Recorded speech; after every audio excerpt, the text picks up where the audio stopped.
Good morning. It's Tuesday.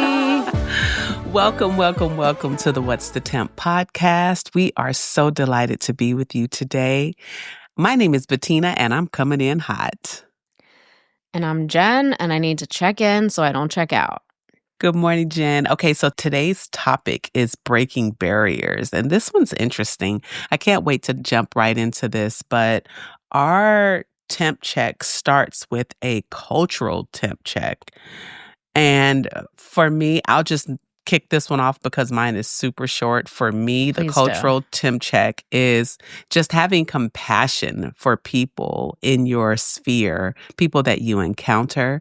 Because like I've said in previous episodes, people are carrying so much around these days that if we could just give an extra dose of compassion, we'd serve ourselves and others well. What do you think about that? What's your cultural temp check? So my cultural temp check is, I guess I'm feeling resentment, honestly. I'm almost scared to talk about it, but I have to keep it real because I just got off of a really big work meeting. Mm-hmm. And I always just feel like I'm on a different planet when I'm in these work meetings because I feel like I'm seeing it from almost like an out of body. Like I don't feel like I'm there. I feel like I'm acting as a part in a play or something like that. Like a bird's eye view. Yes, I feel like I'm having an out of body experience. Mm-hmm. And then somebody said the sentence, so hearkening back to our conversation yesterday about, changes that are currently happening in the country, somebody said the sentence, more people will be in jail. So I work in an industry that staffs prisons as part of the business that we do, and staffs the medical staff there. And somebody said the sentence, more people will be in jail. And then that sentence ended with, I'm very optimistic. Wow. Yeah. So that also made me feel some type of way and it was weird because when they said more people will be in jail, I looked around at the different squares and everybody was like smiling awkwardly. Wow. So you see what I mean? Yes, as a counterpoint to let's be compassionate. Yes. Yeah. So I had the exact opposite experience literally 20 minutes ago. And that's my temperature, is I'm sort of shocked, and not shocked because I know they're thinking about it from a business perspective and something that's going to drive profit. But I have a really conflicted relationship with seeing profit that comes from an area that feels sort of either amoral or immoral to me. And it makes me feel like maybe what I'm doing is not aligned with my values. Yeah. But I have to do this because also my value is taking care of my family. Mm-hmm. And I'm wondering if I've sort of wandered into an ethical gray area here because I do not see it as a positive thing that more people will be in jail. Absolutely. So I feel a little like disconcerted, a little disoriented. And I love that you led with let's be more compassionate, because that's true. I think I just came from a place where it felt like there was a huge detachment from compassion, and I guess maybe our compassion in business, not simpatico. I don't know. I think that it's really hard to be in that position. I can just imagine you even trying to quantify that into a temperature. And for me, if I had to quantify how I'm feeling, it's a low temp, and that doesn't happen for me often.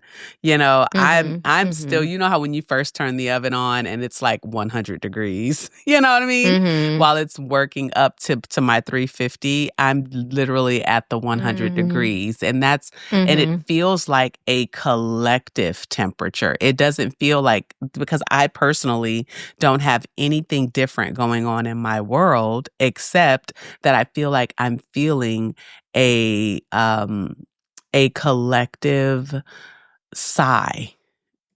And it's really hard to deal with because you have people from all different walks of life having these extreme experiences. And like you said, there are some people that are looking at things just from the earnings and the revenue standpoint. But then there are people whose lives, like when you think of it from the humanities standpoint, that's when it gets kind of painful and really gray. And it's really tough right now for a lot of people. Yeah, I can quantify it into a temperature. I was going to go with outdoor weather temperature, but I would say it's right around 19. It was absolutely chilling. That it was Wow. below freezing to hear something like that. Wow. Yeah. Yeah, so I think we just have to work a little bit harder on this episode to balance ourselves out. Yes, I agree. I'm glad that we are once again living parallel lives though. Like as soon as you picked up the phone today, I was like, something's off. Something's not right. Mhm. Something's, you're ebullient. Is ebullient a word? I don't know. I like to throw out big words. I'm not always sure I'm using them correctly, but just go for the gold, Too funny. You you are on the same page as me always, and I'm feeling the same way. But I do have to add actually a really great and warm top note to this. So Okay. in the 7 minutes that I had after the work meeting and then while just making my tea before jumping on with you, I called my aunt, who's my favorite person in the world. I just love her. I have this one aunt, we're just best friends. I talk to her all the time. And she told me that she had a conversation with my dad last night and that my dad said, I can't even believe she just said this to me 10 minutes ago. She said that my dad said that I am the most amazing woman he's ever known. Oh my gosh. Wow. So the reason why I'm laughing is because I have sought my dad's approval for my entire life. I'm 41, and just as I had let it go, I get this piece, this just absolutely golden moment. That's so that awesome. She just told me that he said that. I was like, was he drinking? Like that is so out of character. He said that sober? I don't think he did. But that was so heartwarming. But it's also funny because I feel like I have wanted and not gotten my dad's approval for my entire life. And then just as I don't really need anybody's approval, I don't feel like I need, for the most part, people's approval. It comes. Isn't that always the way it goes? That is always the way it goes. The second you let go. I just want to take that little morsel and just cozy up to it and just say, my daddy thinks I'm amazing. I think that is awesome. I had to wait 41 years, but I finally got it. Girl, at least you got it. At least you got it. And hold on to it. It scarred me for my whole life, but now I can begin the process of healing. And is it just me, or is it more valuable that it didn't come like straight to you, that it went through a third party? I think that's even cooler because he's sharing that with the world, and that's a beautiful, beautiful thing. And you don't even know that these conversations are happening outside of your presence. I guess my first thought was like, is that true? That wording seems too enthusiastic for him. My dad is a very dry, sort of cynical person. I mean, I love my dad. I'm obsessed with my dad. But, we've been building a relationship, I think, more recently in adulthood. It was hard growing up because my dad is very, very serious, very exacting, but a really wonderful person, but sort of stressed. I didn't believe it almost. Like, I believe that he said something like that, but I was like, that doesn't sound like him. But I'll take it. Okay. I'll take it. I haven't fully absorbed it yet, but because it just happened 15 minutes ago. But I wanted to know what he really said because that's hard. That's just really hard to imagine. But moving on, that was just a top note of warmth I wanted to add. I would love to see you wrap up in that like a quilt that took generations to make. I need to. I can't let this moment pass me by because it's like, they say that, what's that thing they say where, bad news or whatever sticks to you like velcro, but then positive feedback is like teflon and just like slides right off of you. Slides right off. So you have to grab that good and you have to lean into it and you have to force yourself to experience it as fully and as deeply as you would the bad thing that you would just grab hold of automatically and sort of rewire your brain to say, no, I am going to stop right now and I'm going to absorb that thing. Yep. You know? But you have to force your brain to do it because its natural behavior would be to just let that slide off your back, but then grab onto something negative and never let go. Or to pick it apart. Habit. Or to pick it to apart obsess and over say, it he and didn't replay mean it. to say that. You know what I mean? Yeah. I have to wrap my head around this one, but I'm gonna just put that in my pocket and I'm gonna revisit it later. I love it. I love it. Yeah. And do you have, before I moved, I had this thing on my desk. I had like a miracle jar or a joy jar where I would write things on sticky notes. I always had colorful Post-it notes, different colors on my desk. And so, all like happy things like that, I would just write down the date, write down what happened, fold it up and put it in that jar. And when you're having a bad day and you just pull one of the colorful sticky notes out or Post-it notes out, it's always the perfect one, whether it's something that's extremely good and it's always something you forgot about. That's what's so amazing. It's like, man, I forgot about that. But the crazy stuff we hold on to for dear life. Yeah. So I really love that because it makes a ritual out of something. And I think it's easier for me to force my mind to rewire itself around something if I have a practice and an action that corresponds to it. So I've never had a jar with the positive things in it. But when I first came into recovery, people told me to get a God box, which is just a box that you would take something that you can't let go of. So let's say I'm worrying about, my daughter struggling at school. I would, if my brain just simply will not let that go, I would take it and I would turn that into an action. I would physically write it down on a sticky note, just like yours. And then I would place it into the God box, which means that I am turning this over. I'm taking it and I'm taking it away from me. And I had a God box at one point. I have no idea where it went, but I would take every looping thought and every single thing that I was obsessing over, my negative thinking, and I would write it down and I would just put it in this box. So it turned it into an action. I love that. So similar idea. And it's really helpful to when you find, it's like there's another saying, move a muscle, change a thought. When you physically perform an action, something happens where it's almost like your body is doing it and then somehow that like works its way up into your mind.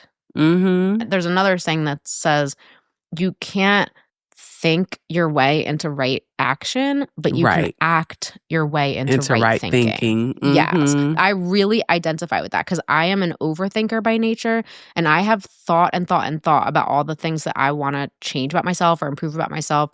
Not necessarily in a bad way, but just, for example, I would like to be the type of person who doesn't care what other people think about me. But then I find myself striving for my dad's approval, like something like that, where it's like, yeah, I'm telling myself all day long, I'm not the type of person who blank, but my subconscious behavior is still driving towards this thing that I say I'm not. You know what I mean? So I have found that I cannot think my way into right behavior. Right. It just doesn't work for me because otherwise I would have changed this thing I don't like that's not serving me. I would have just said so and then it would have changed. But it doesn't work that way for me. I have to put in the work.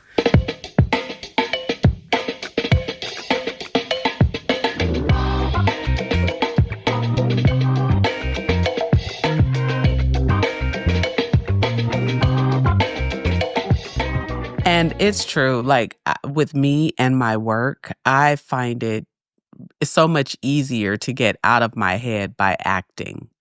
So even if I don't feel like doing something, because one of my most recent realizations that I just wish I'd gotten this earlier, and I always try and share this with my daughters, that our emotions lie, like our feelings lie.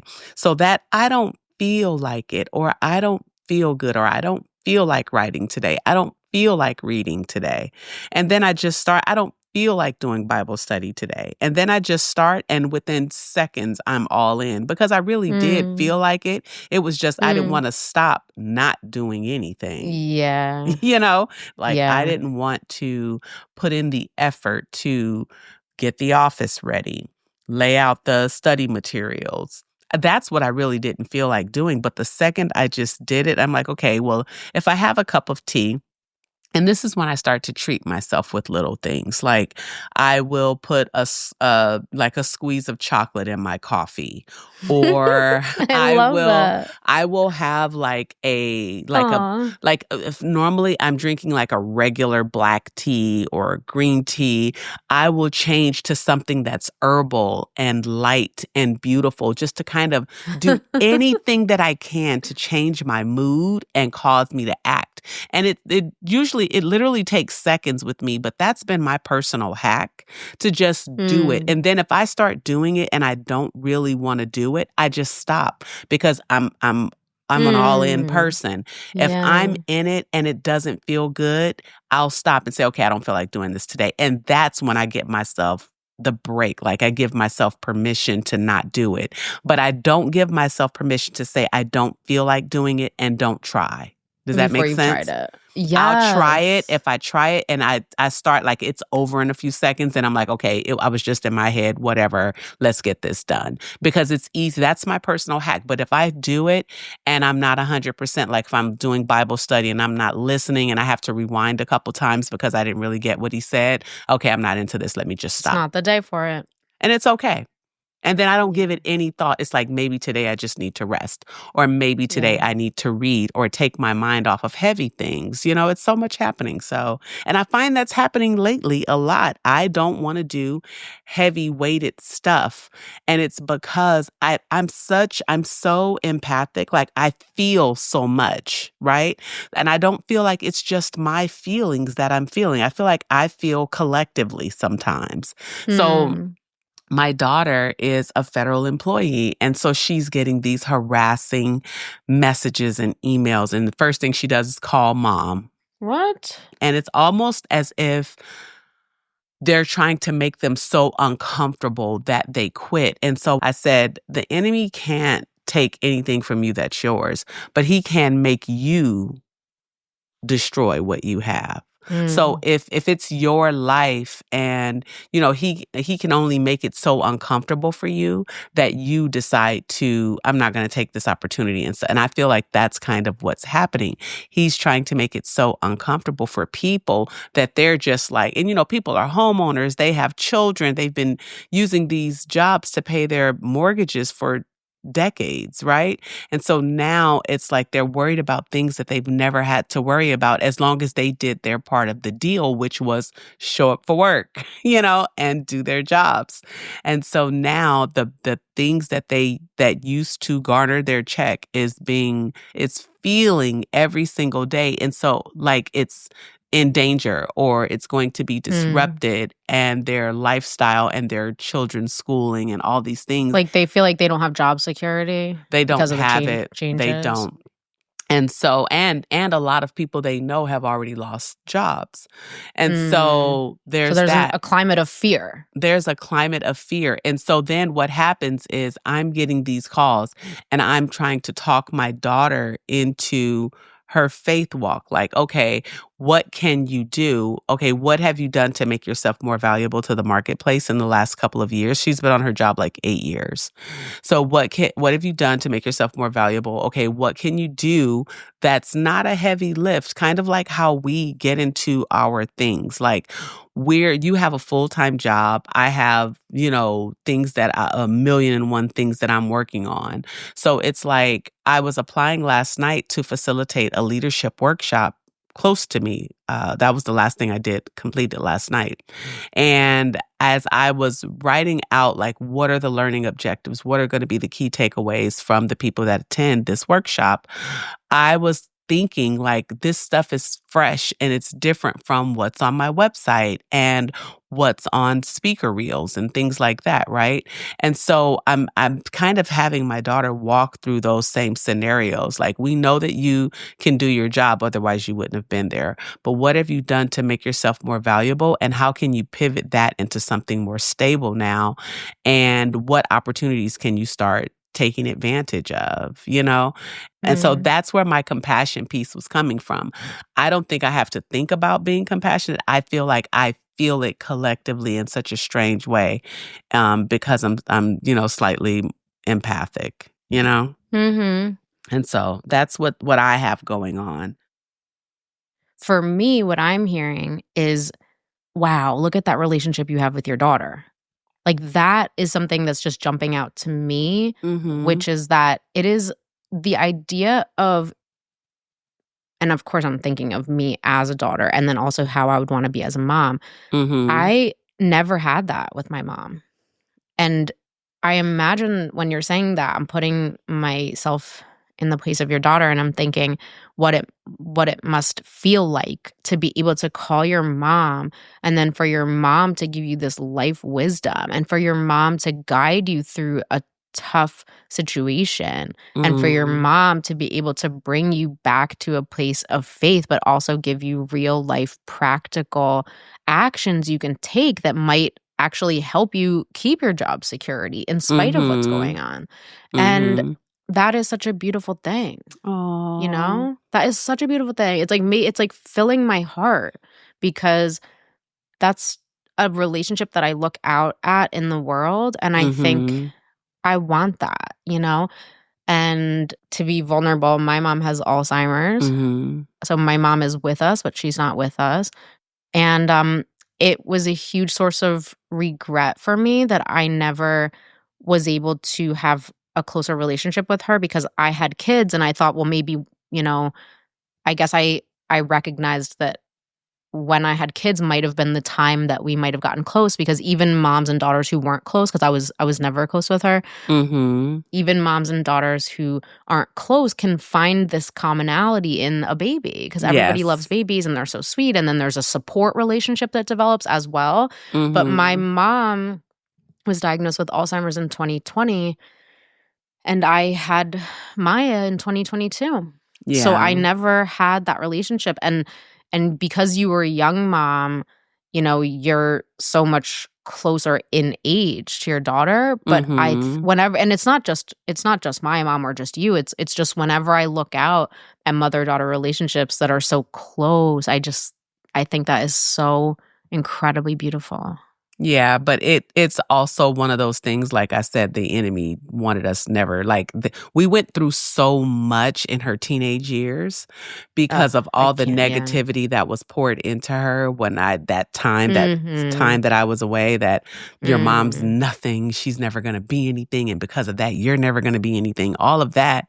And so I just never gave up on my kid. And she was so little when all of this was happening that she didn't know what to believe. And if the one person that's never been in trouble is telling me all these things about you and you are in trouble, then I'm going to believe this person that's never been in trouble, and you are not to be trusted. You are not to be, you're not my mom. I don't even know you, lady, And so there was so much to work through, and I had every single reason to just give up because that was so much work. But all I knew was I had seen examples of people that had issues, and because therapy was considered taboo in the 80s and the 90s in certain cultures, I knew that I was not going to take that route with my children. Like, if there's an issue, even if the issue is me, I want you to have a safe space to talk about it, to discuss it. And even if you have to throw me under the bus and roll me over frontwards and backwards, I will take it so you can be okay. I would rather you not grow up and be a drug addict or promiscuous because no one dealt with the things that were on your heart. Does that make sense? And so Yeah. that was my only objective with this child. The other two remembered their mom, but she was the youngest one. So she just kind of the stuff worked. All the negativity that she was fed on a daily basis actually worked with her. And so I had so much to work through. And strangely enough, we're probably closer than than anyone, the two of because you us. fought for it. And then it took her, she had to learn to trust me for herself. And that took years. It took years of me just being consistent, of me just showing that I love you, of me just being there. And I had to swallow a lot of stuff.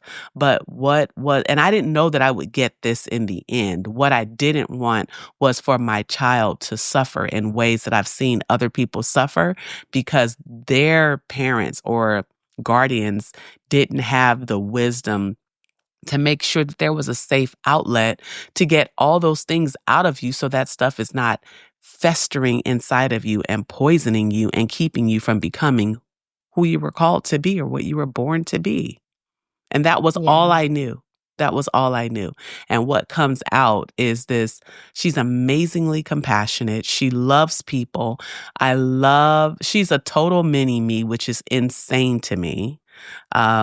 She's me all over again, just a better version. And I think it's great.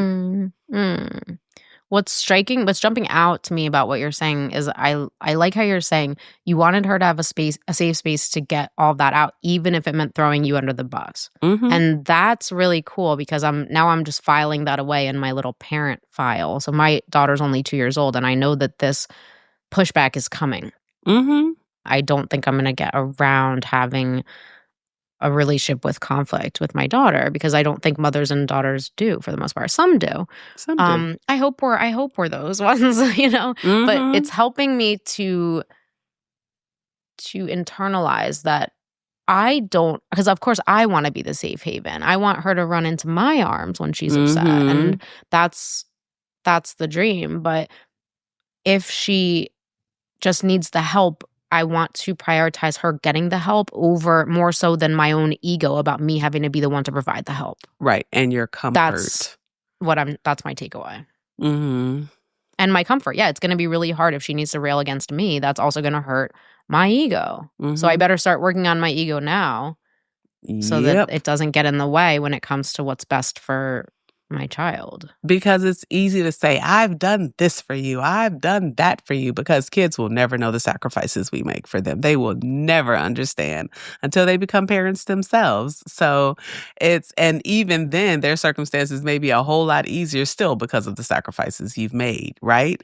But it's easy to say, I've done all these things, like I don't deserve this, but for me, none of that mattered. What mattered was, them not having to go through any of the things that I had to go through. Not having to have, just shared experiences that would change who they could become and how quickly they could become that. Because of some decisions that were made either by them in their ignorance or on their behalf before they had a voice, So I just had to do the work.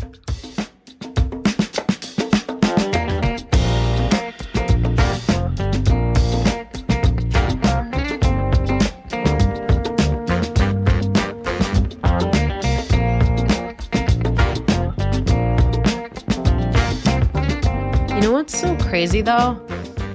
One of the things that I don't resonate with about that so far, and this is definitely a yet, but I don't feel that I've made any sacrifices for my kids, honestly. None. And I don't know if that's because I have an incredibly supportive partner who is probably more than an equal contributor of the actual, the labor, the bottles, the diapers. I have a person who really shows up and who, is just always jumping in with helping hands. But also, I think just because I didn't really have them until I was 40, I didn't give anything up. I had a whole lifetime of gallivanting around, traveling, doing Right. whatever I wanted at all times. So it's like by the time 40 rolled around, or I had Maya when I was 38, I was kind of like, well, I've done that now for 20 years of my adult life. Mhm. So I don't really mind now saying, okay, I'm going to give up a lot of my freedom to have these kids because I kind of been there, done that. And to be honest, operating from a completely selfish place all the time did not serve me, and I was not happy doing so. I had a lot of Mhm. good times, but it ultimately led me into sort of an abyss of depression and anxiety. Like, I wasn't super happy as a person Mhm. before, and then so when it came time to like, okay, well, what should I do for the next 20 years?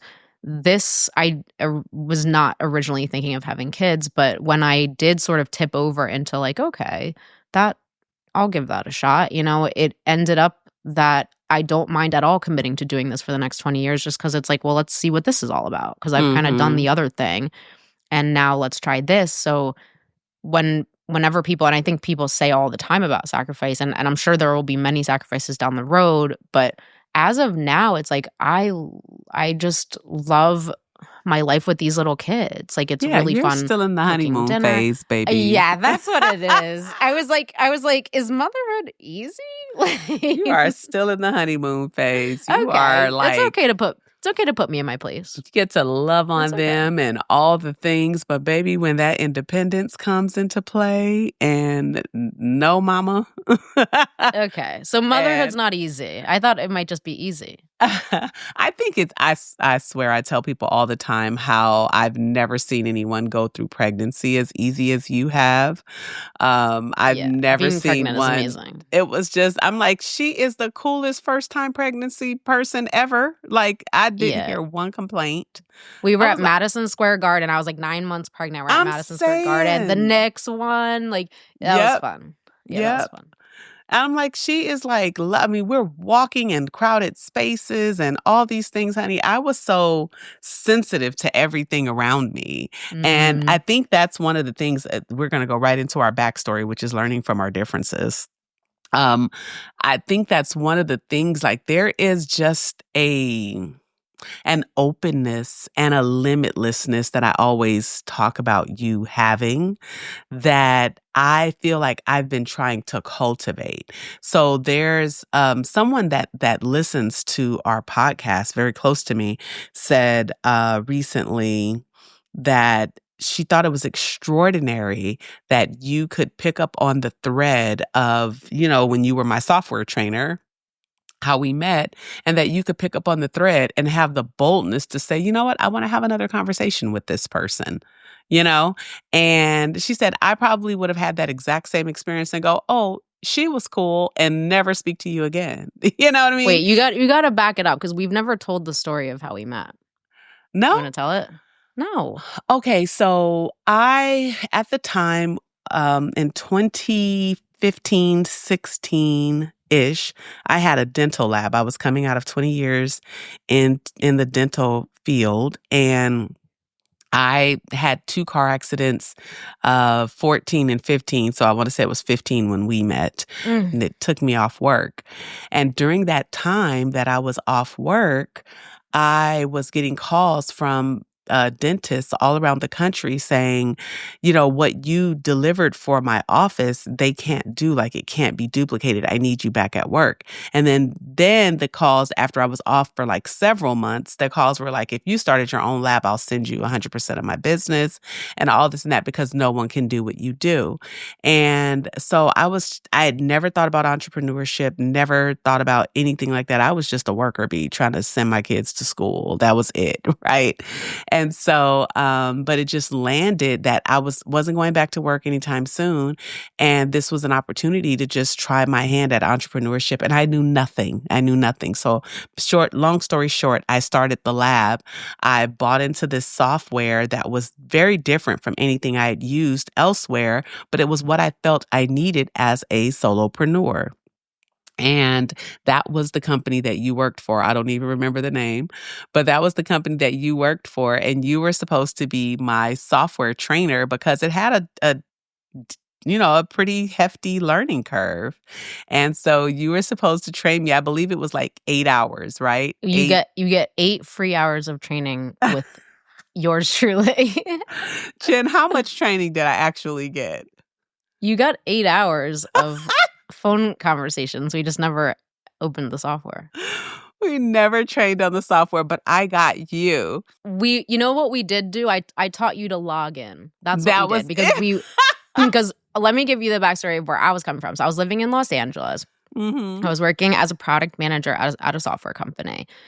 It was my job to design the software and to make improvements to the software. Why was I working in the industry? I don't know. It was just one of those things, like when you're young, you just kind of find a job on Craigslist and then you fall into it. I was working in the film industry, and then what I kept doing in the film industry was I was always just at the bottom of the totem pole. Like I ended up just like, I thought it was so cool. I thought my job was so cool because it was like I work at this record label and they're really also a film distribution company. And then after that, I head to my other job, which is at this trailer house. They make these trailers for these huge studio motion pictures. But it's like what I'm really doing is I'm organizing receipts for the rich. It's like their expense accounts. They're coming back from these fancy lunches. And my job, because I'm basically in bookkeeping, I'm like what was my job? I was some type of finance coordinator or something. I would just be alphabetizing these receipts. It's like, why is this my life? What am I doing? So I found, I couldn't make headway into anything I was actually interested in. And then I found this job with this amazing man, this tall, he was like this tall, he's a 6 foot tall white man with curly hair. He was from Portland, Oregon. So he was like this uber feminist. And he just he had so much respect for me. And he was just like, you went to Wesleyan and now I want you to use your big brain on this software. He hired me for this job called software analyst, but he also spoke fluent Chinese. He was like this crazy genius. So he was really he used to work for, well, I won't say I won't say any names of any companies on this show. But so he was this incredible person and I was working for him, but the industry was so lame because like you said before, it's like dental lab, it's a cottage industry. It's mostly people who are making teeth in their basements. It's predominantly single person businesses. It's like one person is the amount of people in the whole business. And when I would go to these trade shows, it was like every single person at the entire trade show, they were very reserved. And there was also a gender angle to that too. I would be at these trade shows and it was literally like a dental lab owner would come up to us and I would be standing between my boss and then the other guy who was like super chill, like Northern California guy. And he was also 6 feet tall. And these men who own these dental labs would come and they would literally shake the hand of my boss and then they would shake the hand of my colleague and they would skip over me. And then my boss, the uber feminist, would like step up with his imposing presence and he would be like, and this is Jen. And he would basically force them through a social maneuver to shake my hand. And it's like, meanwhile, I'm the one who designs your software. I'm the one who does not everything because my boss did the whole business side, but I'm the person you want to talk to if you have questions. I'm your friend, buddy. Yeah. So I was in this industry where it was just like, I really loved the work I was doing, but I really hated the industry. Not hated. Hated is such why do I say that word hate? I didn't hate it. I just was underwhelmed by it. Let's just call it. And then I come over to this new prospect who's just signed up. They're called Natural Beauty Dental Lab. And I hear your voice. So I guess I probably called you for the first session of your training. And as soon as I heard your voice and like your personality was so larger than life. And I was like, what's this sassy black lady doing here? Like I had just never, it was so out of context. I had never seen or encountered any person that I was interested in any way in years of working in this industry. And you were just, what's that word for something that's just so out of place? There's like this amazing word you were just an anomaly in this industry. And right away, as soon as we got onto the phone, it was just like, we just hit it off like gangbusters. We did not even open the software in that first hour session. We just started chatting as if we've been chatting our whole lives. I swear I opened my lab to get you. I'm still convinced 10 years later. And then we just spoke. We did 8 one-hour training sessions. I think we even extended. I think you I did. Had to be you like, got me some I think extras? I had to be like, she's not really ready yet. Like we had opened the software once. One time we were finally like, okay, we better like sit down at the desk and open the software. And then I taught you to log in. And then we just resumed chatting about life. And it was the best.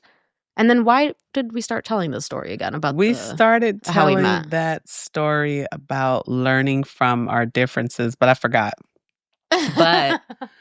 But you said something about when we met, and then I was like, we better back it up and tell the story, but now I lost. I forgot it too. But oh, well. I just feel that there was just this limitlessness about you. Like there was that's what it was, because of what our biggest fan, our second biggest fan, Sarah's our biggest fan. Our second biggest fan, she said that when I met you, she might have had that same experience where she was so blown away by somebody, but she wouldn't have had basically the balls she to would like, have go never after followed up on it. Like she would have never said, hey, can we, let's about be the other day, as she adults. would have never done that. And she said, I would have missed that amazing thread.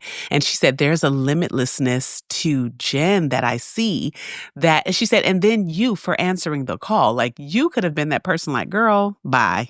You're crossing a boundary. This is a professional relationship. Yeah, it never, I was so open at that time. And it's so funny because I'm not like that 100% of the time. So it was just the timing was perfect for us to be able to grab that thread and cultivate this relationship. And look at how much of a blessing it's been to me in that time. Just having someone that there were times that I felt my worst, like when the lab was closing and I was broke and broken.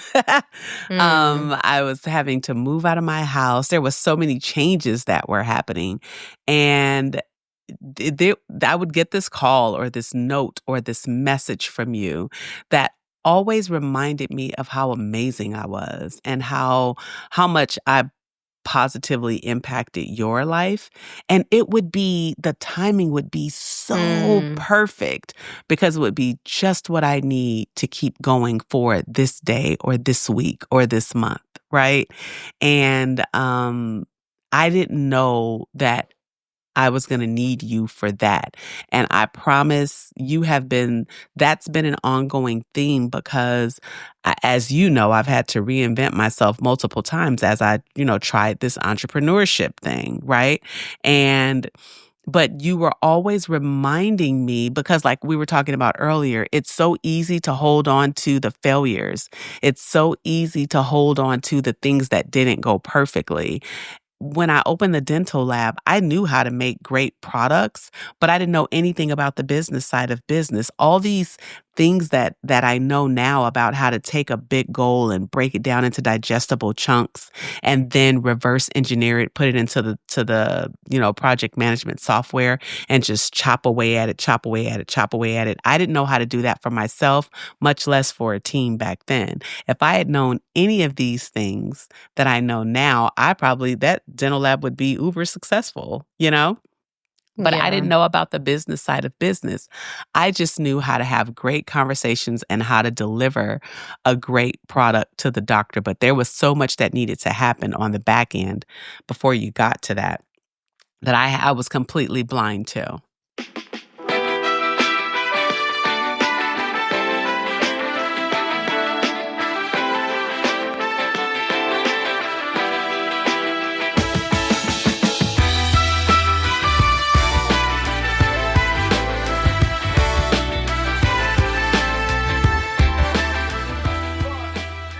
But you were delivering a great product to me, let me tell you that. So when we were, that's not what your intention was, but when I remember I had moved at that point from LA, so I was working in the office in LA, but then I moved to Philadelphia because and that was my second to last geographical cure. I decided the West Coast was the problem.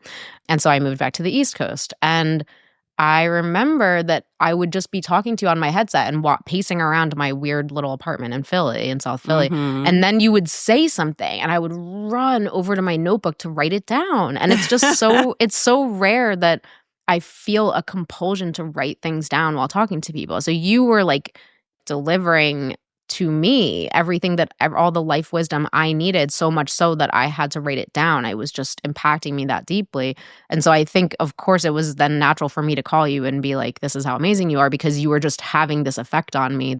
I'm just seeing you and I'm just recognizing you. And then I just want to mirror to you how amazing I think you are. But also, I want to put our dear friend's mind at ease. There's also been many experiences that I've had where I've seen the amazingness of somebody and I have not pursued it. So it's like, I think I must have just been having a good day or you know what? Honestly, I was probably just too drunk to care. Like, because I was so messed up at that point. I was like descending into madness and into alcoholism at that time. But very recently, I had another experience with that OB, the gynecologist I was telling you about last episode, where it's like, I'm obsessed with you and I want to be your friend so bad, but I didn't know how to maneuver that. Sometimes it works out and sometimes it doesn't, but I'm glad it worked out for us. There was a beautiful thing because I'm the kind of person that I'm not very trusting. Like, you know how your brothers bring a girl around and she wants to be your friend really, really bad. And you're just like, how about no? You What are know? your motives? So, yeah. And when someone tries too hard, because, you know, I don't think I'm that great. I think I'm cool, you know, for some. People that love me, and people that don't just won't, right? But so I couldn't understand why people would want to try so hard to be in relationship. Like, it's either, if it doesn't happen organically for me, it's just not happening. If I see you try too hard, that just sends up the antitrust red flags, you know? And so, but I never got that with you. Never. It just never happened. It was so organic. It was so sweet. Do you remember being young?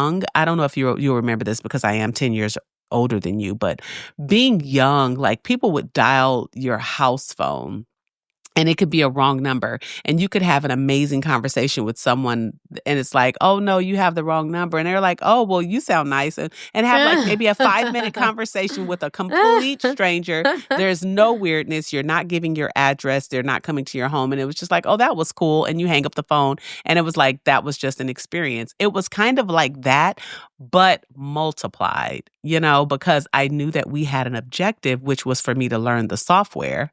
But at the same time, it was, there was just this undercurrent because you validated me. Like, I didn't think that everything, like a lot of things that I said were that great. It was just the way that I spoke. Right.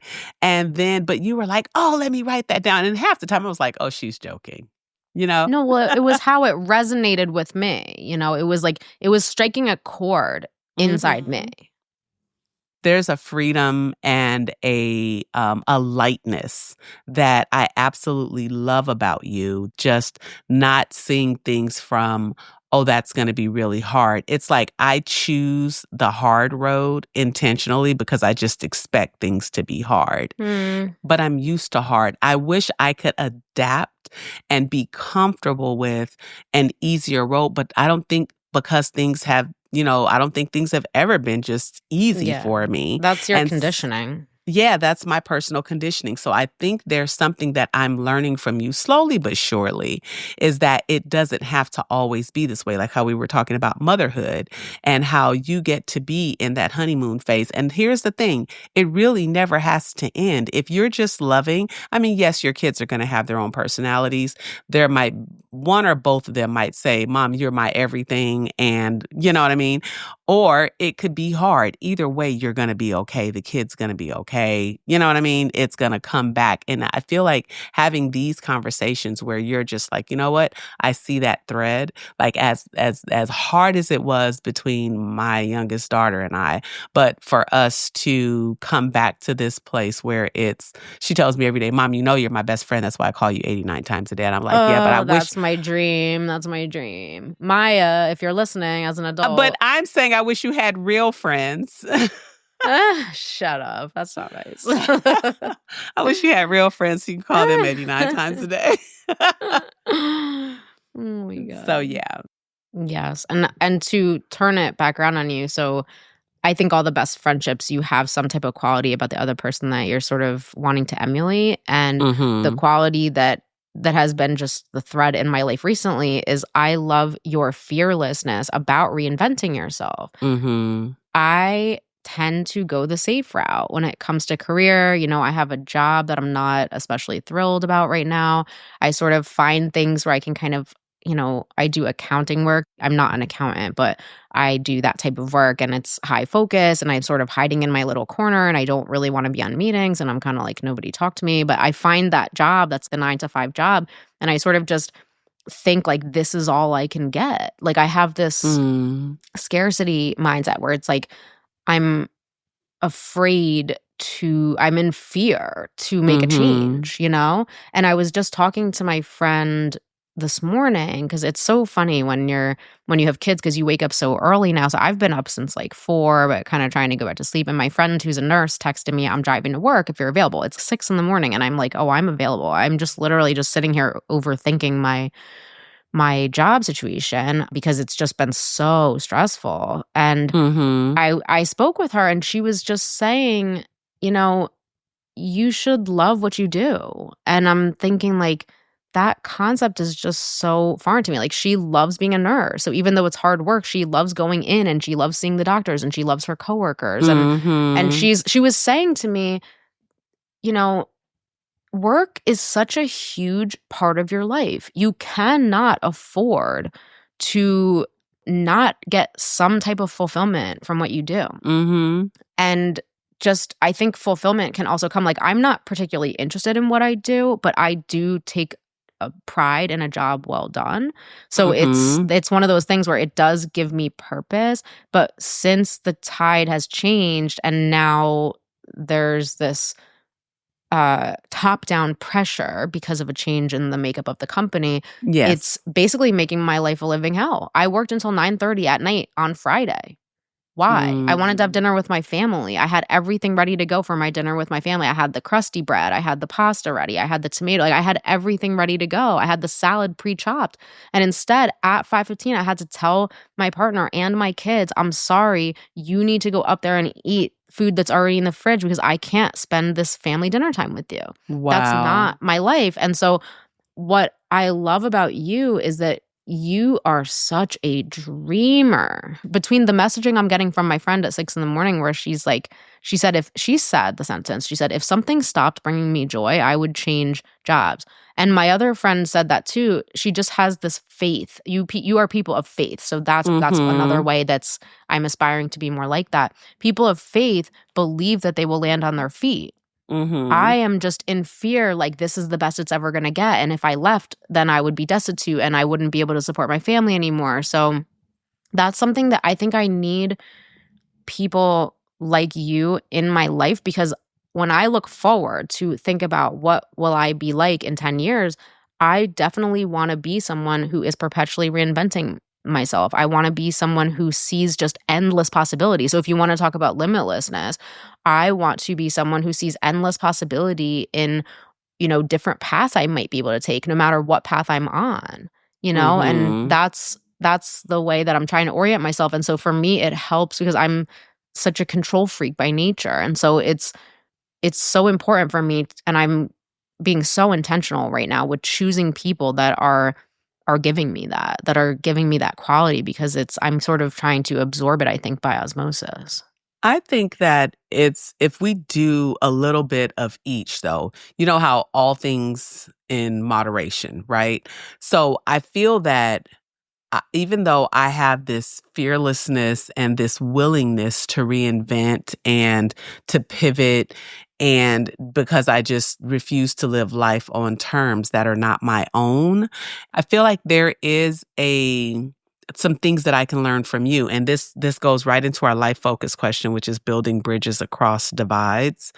There's this beauty in being able to pivot and constantly being willing to reinvent yourself. But at the same time, I feel that relationships struggle when you're too much of a moving target, because how do you hit a moving target?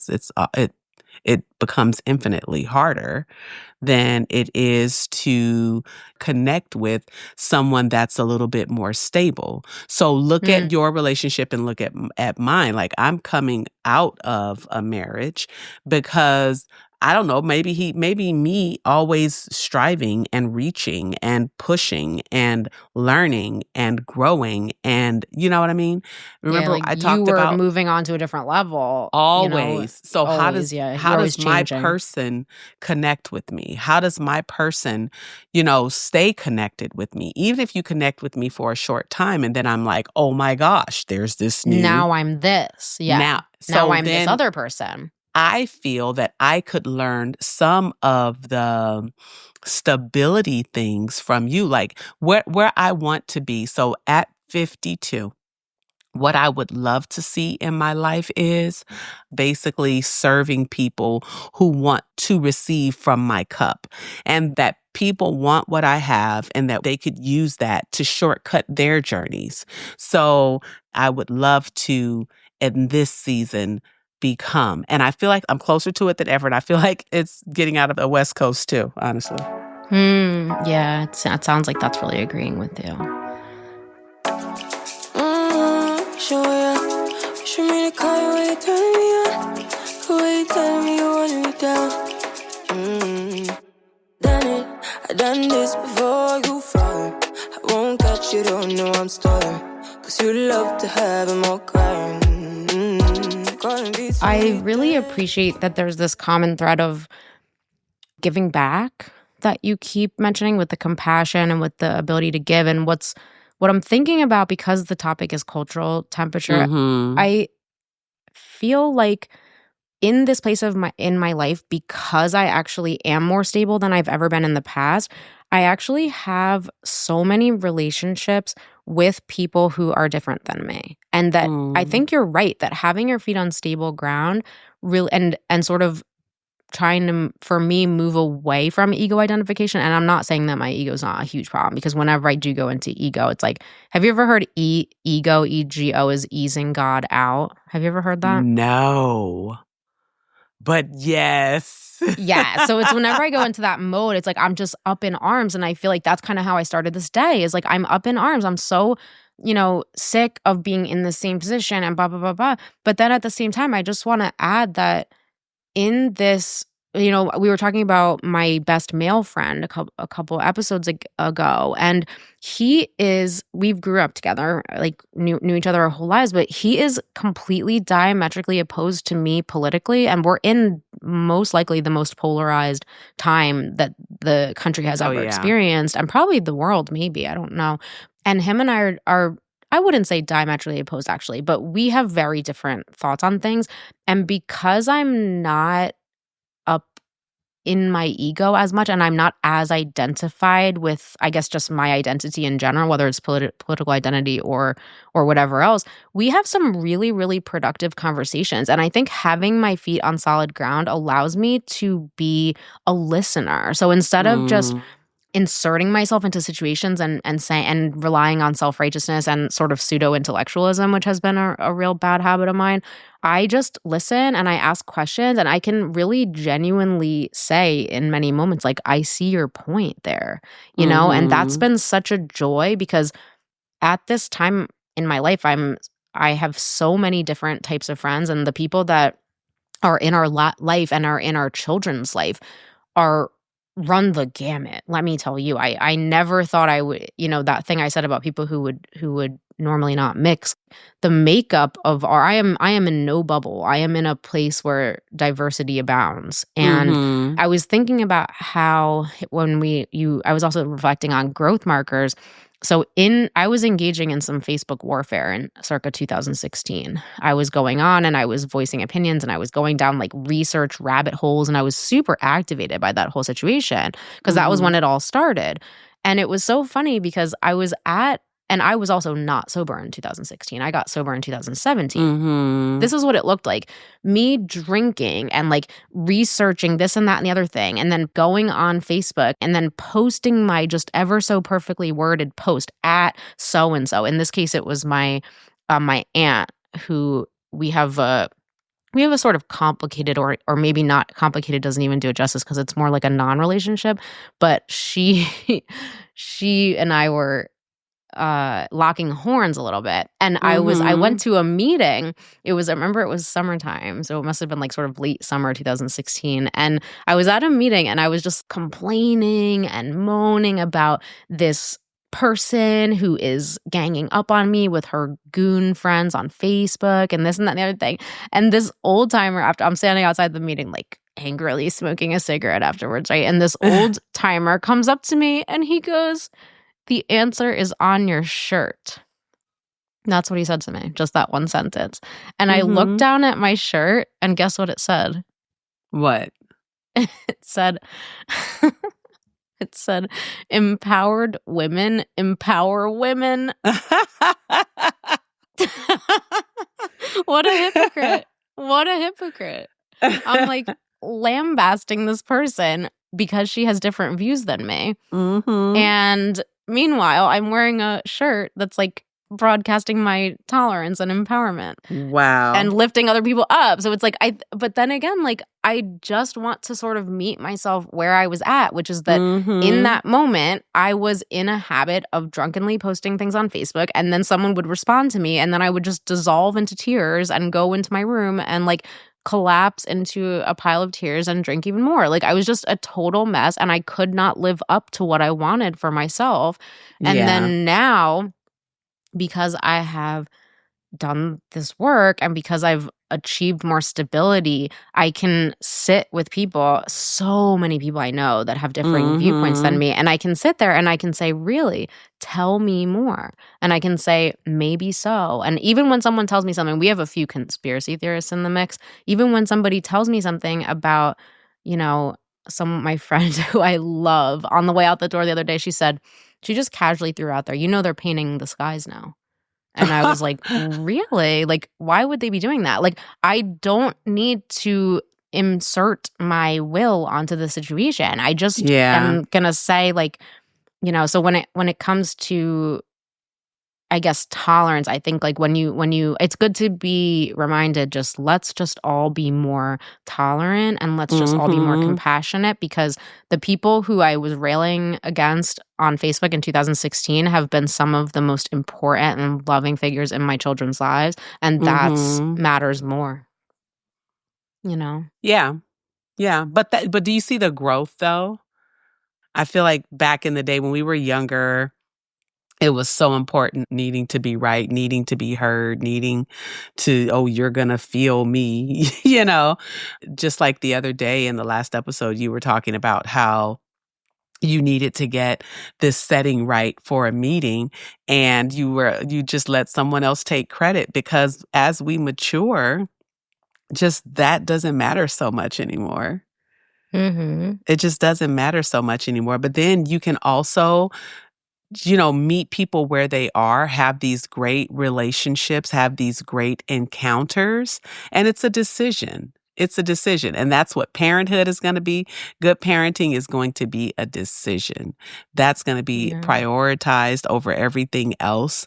I feel that for me, because we talked about growing up in a house where love felt finite, I wasn't going to let my children feel how finite love was. The men, potential partners, they got it, but my kids weren't going to get it. You know what I mean? Yeah. So it was like I poured everything I had into them. And so this is my result. I am very grateful. I am very grateful that I have kids that love me back, and want what I have. So it just kind of works. But I also relish watching them come into their own and become who they're supposed to be. And sometimes, their path takes a different turn than you want it to take, or that you would, want to see them travel. But you also have to give them the dignity of their own journeys, and then be there, to support and love and discuss as necessary, but it's beautiful. It just goes back to like wearing life like a loose garment. So I'm thinking of a particular conversation about this woman who's the well-known conspiracy theorist in our circle. And we sat down to talk about, she wanted to tell me about how things are really hard for men right now. And my first thought, of course, like knowing me, is like, seriously, like, you know, but then when she started to explain how her kids are feeling, and her kids are, I think one's like 20, one's 19, 18, they're young, you know, and they're out on the dating scene. And when she started explaining to me, you know, how they feel around sort of modern day women, Mhm. I actually had to admit that I can see a lot of her points, and I can see how that would be difficult, and I can see how like a side effect of more empowered women might mean sort of more difficult dating territory for men. And I can also really, and you know how it's like there's just three sides to every story or whatever that expression My is. side, Like your side, and the truth. Yes, and I really could hear what she's saying. And it was the same thing with this one time I was in New Orleans, and I was having this conversation with Uncle Bob, and I was like, what is up with the gun stuff? I was like, why do people feel like they need to have an AK-47? And the way that he broke it down for me is he was just like, for gun enthusiasts, this is the, you know, the Porsche of the gun world. Like, this is a really incredible, you know, not like work of art, but sort of work of technology. Like, this is the highest level of this particular thing. So if you're interested in this particular thing, then it's like the best toy that's out there. And it's not about killing at all. And so even though that's wouldn't be something I would be interested in, I was like, okay, I see where you're coming from. You know? So it's like, in discarding this needing to always look at something one way, I think it's sort of enabled me to move more freely in this world and in this particular climate. You know what I mean? And it's beautiful. Yeah, it is beautiful because there's not enough connection. Like, sometimes people say the opposite of addiction is connection, because there's a lot of different ways to be isolated. And we just need more connection. And I don't think we'll be able to connect if we're all like hanging our hats upon our opinions, our personal opinions. Right. And our need to be right. And that's why I wish our podcast was called Strong Opinions Loosely Held. If we were like going into a different territory, that's what I would want it to be called. But I'm pretty sure there's already something called that. But Strong Opinions Loosely Held. Like, I do have strong opinions on almost everything, but I'm really, really willing to have someone sort of unroot those, you know? So because you're more open-minded, and it's not about always being right or always being heard or always. I don't have the soapbox thing as much anymore.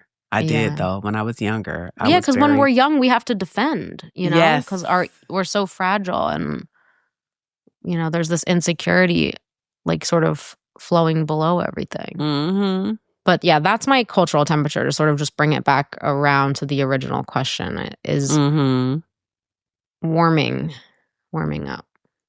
Yeah. I think we warm each other too. That helps. Like, these conversations really help. Yeah, considering we both came in and were like, we hate life today. Right. It's like, we turned it around. Connection. Yeah, absolutely. Everything. It really is.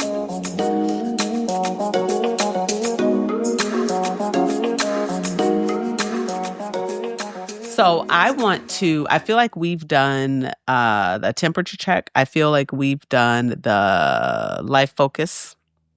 And I also feel like we've done the backstory. What do you think? Oh, yeah. Crushed it. Okay. So you want to go right into our recipes, which is cultural fusion today. I know what I'm doing. What are you doing with that? Okay, so I have to rely on my friend Joyce again, who's the one who I was talking to this morning, also known as the little Italian girl who yells at me. She's got a real knack in the kitchen, and I always, every time I'm talking to my friends, I'm always like, what's for dinner tonight? I need to know what's for dinner tonight, because I need to not have my dinner cooking be stale, because it can be easy for me to go into resentment about having to cook dinner every night. And she's given me a bunch of recipes recently, and I have them all in my phone notes. And many nights, like I would say at least 1 to 2 nights a week, I just go into my phone notes and I search Joyce. Okay. So yeah, because she has a lot of great recipes. So Joyce's Promise Keeper pasta I've already done on this show. So today we're going to be doing Joyce's honey harissa chicken. Oh, I think you've told me about this one. It is ridiculous. I was at her house when we were both on maternity leave because we were both pregnant at the same time. Mhm. And I was at her house and she was, making this chicken and she's like, "Do you want some?" And she only had like maybe 5 chicken thighs, but she sent me and Herschel like 2.5 of her 5 that she was having with her family. Like, how generous are these? Like, it's Aw. just, I have the best friends ever. So she sent me home Mhm. with this little sampler plate and I was obsessed with it. And then it's easy. So I made it for my family when they came over that next weekend and then they loved it. And I sent people home with it. And it is one of my favorites right now. So the most important ingredient is the harissa. So harissa is basically North African. So I wasn't sure if this was actually fusion, and I'm still not sure it is. But I think Mhm. because it's North African and then the salad that goes with it, which is basically a tomato, onion, cucumber, feta salad, is more Greek. I'm just going to call it fusion. Okay. So the chicken marinade. I usually do thighs because I like to grill thighs because you can't easily overcook them. Minced Mhm. garlic, harissa. I use the Kava brand that you get at Whole Foods because I can just order that off Amazon when I'm feeling too lazy to go there. So minced garlic, harissa, honey, paprika, salt, pepper, and then I add a small amount of tzatziki sauce. That's the marinade. Mhm. The salad is just cucumbers, tomatoes, red onion, olives, feta. A small amount of extra virgin olive oil and salt, pepper. So if I have parsley, I'll use that, and that would be a traditional Greek salad. But sometimes I have cilantro, so that's a wild card because cilantro does not belong in Mediterranean food. I It don't think, doesn't. but I love cilantro. So I do my too. cilantro is in my fridge every single week, and sometimes Mhm. I'll just throw cilantro in there because let's just go crazy. Okay. So then that's the chicken. The chicken just gets grilled. That's the salad, the cucumber, tomato, Mhm. onion, olives. I use the Kalamata olives, but I also like those Castelvolcano olives. I love those little Mhm. steaky green olives. And then you just take a pita, so you can get any type of Mediterranean flatbread at the store, and you just basically roast it stovetop with olive oil, garlic powder, salt, pepper. It's just a piece Mhm. of bread with olive oil, salt, pepper, olive oil on it.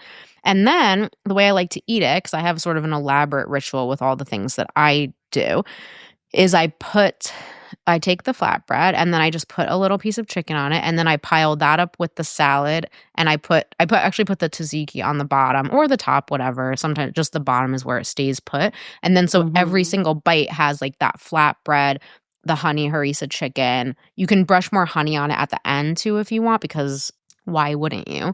And then you just put Mhm. the chicken and then the delicious vegetable salad and the tzatziki, and it's just like the combination of those things is insane. If you want, you can just have rice on the side. Sometimes I do it without rice because I've already got the bread. But if you're feeding Right. people, you might want to just whip up some rice. And what kind of rice are you using? Are you using yellow rice or using We always use basmati rice because we're Indian. Okay. Okay, she said we're Indian. Yeah.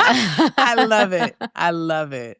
Okay, so I can't wait to see this in the show notes because I think I It's I had so heard you good. mention the honey harissa chicken, and I was like, I really, really, really want to try that. It's So so good. yeah, that's something I am very, very interested in. Okay. What I thought about now, this is not something I've tried, so I don't even really have a recipe yet, but it's something that I am about to do just because this topic came up. Because when I think cultural fusion, the first thing I think of is a taco, right? Yeah, Because I it's knew you my were gonna go favorite taco. thing. Yeah. So many options But with tacos too.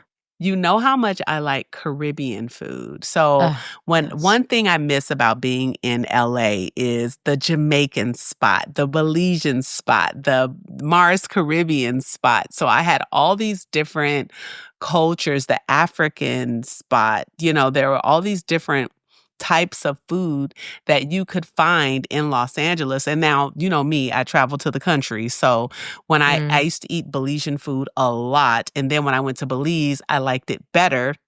And then I was like, you guys Americanize this stuff, even though I'm the whole Mm. American. But you Mm. guys Americanize this stuff, but they do it so that it's palatable for us. Yeah, So, all food is Americanized, like yes. Chinese And so food, that Thai sucked food. though.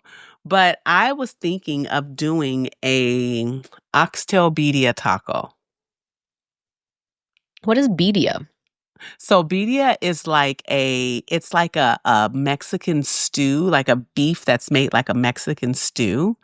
And then they turn that into a taco. But I wanted to do it with an oxtail because oxtails are just so rich and they're just so flavorful. And I do a lot of Jamaican and Belizean oxtails with rice and peas, right?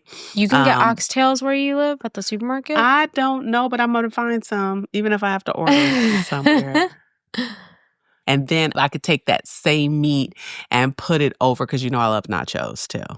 And I could take that, and then that's where I would make my cheese sauce with my you have to fancy share that cheeses. recipe. I will share that recipe and then just have my cultural fusion where it's like Caribbean, Mexican mix.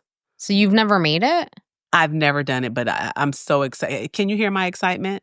Can you hear it? Well, like, I'm just so impressed. excited to try this. I'm just impressed that you're like, here's a favorite recipe. This one I've never done that I just made up just now off the top of my head.